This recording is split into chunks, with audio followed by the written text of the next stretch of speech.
I am Michael, aka Rickshaw, and you are nerding out with Rickshaw. And you're also nerding out with. What's up, guys? I'm Fuzz. What's up, nerds? It's Rabbit. And it's the producer, Toby. The band Silent Planet had the cops called on them recently. Oh yes, this is fun. The metalcore singer in a hilarious misunderstanding. So I actually have the video afterwards right here. Yeah, we just finished the last track. Oh my god. I hope, No, yeah, I heard it when I walked up and I'm like, oh, that's not normal. I don't know what's going on. Yeah, no. no. Good, we're good. No, Oh we're my good. God. Thank you. All right. Thank you for checking. Appreciate it. Have a good one. He's too good. He's too good. Oh my god. Yeah, we just finished the last track. They were recording vocals, and the neighbor called the cops on them. I mean, obviously nothing happened, but they did a checkup on them. Dude, We have a call about a disturbance from a demon. man. I think there's a poltergeist going on over here. I don't know what's happening. You need to come over. You need to come over now. Out. Wow, it seems like there is a poltergeist in the neighborhood. No, these are just lyrics, guys. Come on, dude. I just want to go ahead and say, if you're in a band and you haven't had the cops called on your band practice, are you even in a band? You know what I mean? Right. If you haven't had the cops called, you probably have a jam space since you were little, and if you have a jam space since you were little, you're probably a nepo baby. Yeah, because all of us have like practiced out of our bedroom before. Whenever your homies come over and turn on the amp to wake you up, and you're just like, yes. What's happening? Time for practice, bitch. And I brought you a hot pocket. It's true. Yeah, I would come definitely. over to the house and just start playing the drums. So, We used to practice in a barn. oh, nice. Friend had a barn on his property. We practiced in a Oh, barn. nice. Practiced in a storage unit on multiple occasions. Multiple different bands. Many Storage storage unit units. practice. Yeah. Oh yeah, we had a Speaking of hot and sweaty, that's Oh, speaking of yeah. Hawk too. speaking of Speaking of hawk too. No, we I remember on Peak Street, we used to have band practice inside. And we had this shed out back. And for the longest time we were like, we should do something with that shed. We should have band practice out there. We should make it into a shed. Like a like a little jam spot. And it took us like some years to finally Well, so here, so Ian was like, "All right, I'm gonna put a door on it so y'all can jam in there instead of in the house." Mm. Well, you knew Ian was always occupied with Jack Daniels, so he never did it. Well, at the time, Jed, shout out Jed, was going to school to get his degree, master's degree or something. He got so pissed off that one night he just got drunk and finished the shed and put a door on it and fucking put a lock on it and just finished it so he wouldn't bother him inside the house because he had moved in. Mm. You remember that, Mike? Were you still in the band when he moved into the house? I think so. Okay. Yeah, that's when we started practicing out in the shed and It was, now like, shortly afterwards that I took off though. yeah, and now they actually have house shows in that shed. That was all of our doing. Nice. Ugh, it's tough being such trendsetters, you know. Dude, it is.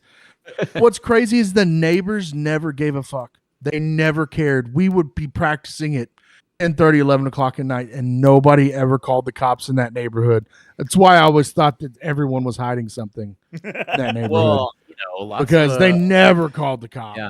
Well, lots of our neighbors were Hispanic, and they would have big old parties too on certain days, and they'd be out super late. So it got to a point where we would be like, "Hey, so we're going to Cerveza," and they'd come to our parties, and they would offer us stuff at their parties sometimes. So I remember one time they were having some sort of a party for their kid. It went on for 3 days.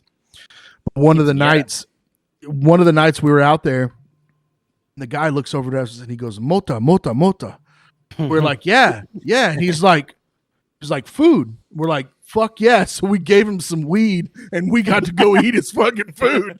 He was so stoked. It was allegedly. It was a sick trade. It was a sick trade because their food was bomb, dude. He was just like, yo, give me some weed. Y'all can eat this food. Like, done. Let us get it for you. Sick trade. Dope. But yeah, there was a time I was doing vocals. I was just recording in our spare bedroom at the time.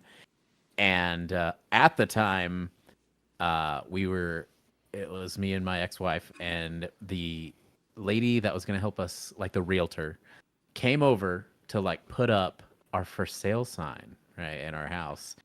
And my ex-wife got a phone call, and the lady was like, are you okay?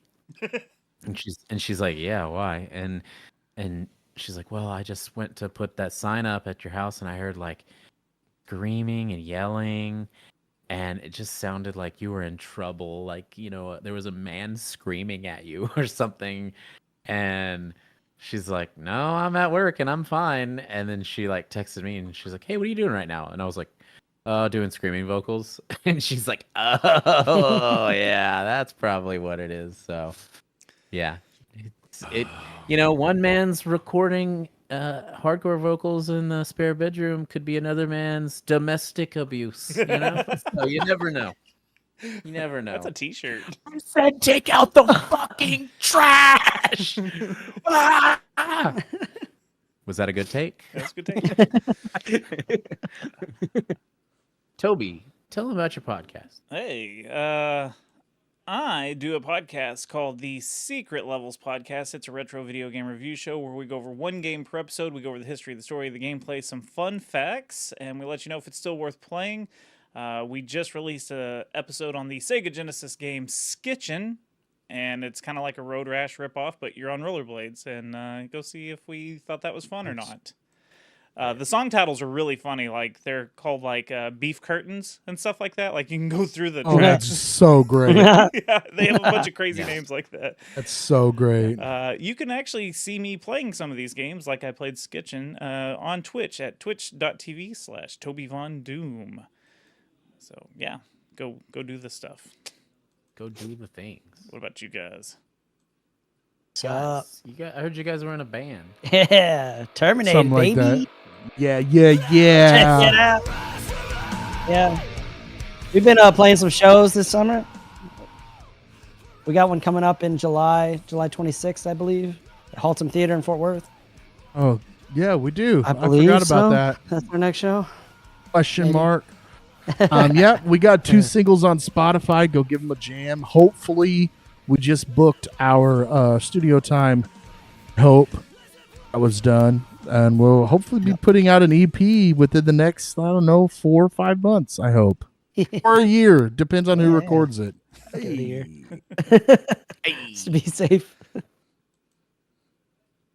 I am Michael, aka Rickshaw, and you've been nerding out with Rickshaw. You should go add us up on all the things that we have, you know. Also, I'm in a band called Never Rest. Go check it out. We have a couple of videos with singles on Spotify. Give those a jam. Am I more than just this body? Am I more than just this mind? Am I more than information? Will never truly die. Never truly die. And hey, goodbye to you, goodbye to you. You're taking up my time. Later, nerds.